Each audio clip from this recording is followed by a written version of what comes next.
Lisa is with us in Wyoming. Hi, Lisa. How are you? Good. How are you doing? Better than I deserve. Merry Christmas. What's up?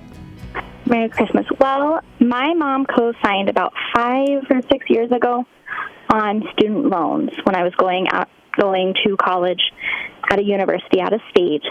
And she has now recently come up where it's probably 2 or 3 times a week that she calls me and wants me to get her off as a co-signer. You can't. And at this point, I don't have... You can't. And that's what I've tried to tell her. Her next solution was to get a loan from a bank. So I don't know really where to go with the conversation. Yeah. So what do you two owe on these loans? Right under $25,000. Okay. And what do you make? I'm actually a stay-at-home mom. Okay. My husband makes What's your degree in? I'm still working on that.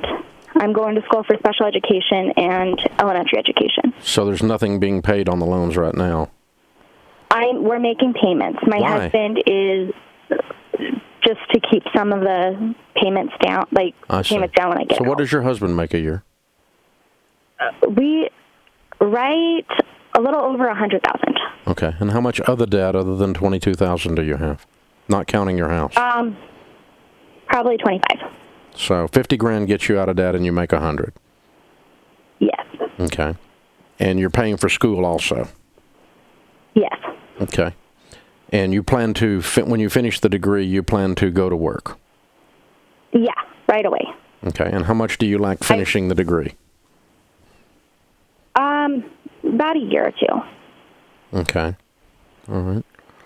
And if you're going to go to work when you finish the degree, why are you not working now? I recently decided to quit my job, and with the money that I was making as a special ed aide was paying for insurance and daycare. Mm-hmm. And so my husband got a job with insurance, and I decided to stay home. Okay. All right. So you weren't making enough to even cover the costs of you working? Not really. Okay. But getting your degree in that field will allow you to make more? Yeah. Okay. They start off teachers here at like $46,000 as first-year teachers. Okay. Well, aside from your mom's request, number one, if you guys can get a bank loan and you want to get a bank loan, you can. There's nothing wrong with that. Okay? Yeah. That's up to you if you want to do that and if you can do that. Probably a better plan would be, let's just pay it off in a year. Let's get on beans and rice and beans. You figure out some stuff you can do while you're at home that generates some income. And I am doing a little bit of that. Okay, and let's do more. And let's get on a really, really tight written budget. And you and your husband start looking around going, what have we got to do to get out of this debt? And, let's knock off the $22,000. I think you could have her off of this and you off of this in 1 year. I know you can. So should we move that up on our baby step or our snowball? Well, no. I mean, you only have 2 debts, I thought. 22 and 25. The other, I have the 25, and then the other is like student loans from his degree and credit card and. Oh, so that's not your only debt. No. So it's not 22 and 25. That's just our bigger. No. Okay. I ask you what your other debts other than your house was. And I got 22 and 25. What else is there? Just one credit card that we're working on. We have my car payment. What do you owe on your car? I want to say 22. Or no, not 22. 10. $10,000 on your car. Okay. Yeah. And so you have a $10,000. Go ahead. I'm sorry.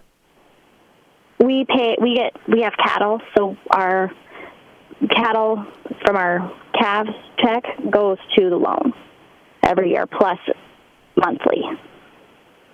So you owe money on your cattle? No. It goes on what loan? Our car payment. Oh. Our car loan. Okay. All right. What is your cattle worth if you sold them all today?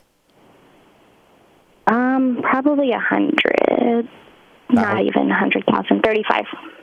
Yeah. Sell them. 1,000. Sell them. Okay. And let's clean your debts up. Okay. And then aside from that, okay, so we got 35 to throw at these debts. I got 22, I got 25, I got 10 on a car, and then there was about, what would you say on the credit card? 800. 800, so nothing. Okay. All right. Yeah. And so if we sell if I got it right, there's 4 debts. Is there 4 debts? Yes. A car. What's the 25? We have 25 for my student loan. Oh, he has like 10,000 in student loans also. Okay. All right. And so 10,000 on a car, 10,000 on his student loans, 22 on your student loans, 800 on a credit card, and then you mentioned 25. What is that? My student loans is 25. They're not 22. No. Okay, so there's not a 22. No. It's just the other ones combined. Okay, so let me try again. All right, so you owe 25 on student loans, he owes 10. You owe 10 on a car and 800 on a credit card. Is there anything else? No. Okay. And so that's $45,000. $35,000 worth of cattle pays off almost everything. Okay. And you'll have her paid off and be debt-free very, very quickly, making 100. Yeah. Yeah, that's what I'm doing. And that's not because of her request. It's because it's a smart thing for you guys to do to get out of debt. Because effectively, if you line it up on a balance sheet, assets on one side, liabilities on the other, it's as if you have borrowed on student loans to buy cattle. Because instead of paying off your student loans, you bought cattle. We had those. My husband has had those since he was 6. Okay. So they were just there anyway. Mathematically, it is as if, since one is on asset and one is a liability, on a balance sheet, if you list 2 columns, assets on one side, liabilities on the other, debts and things you can sell on the other, when you compare them against each other mathematically, it is the same thing. So I'm going to sell all of his sweet little cows. And he can get him some cows later when you guys are debt-free. And he makes more money and you make more money. And your mom is not calling you about a co-signed loan that you should have already paid off. And so, yeah, let's get it cleared up. Let's get it done.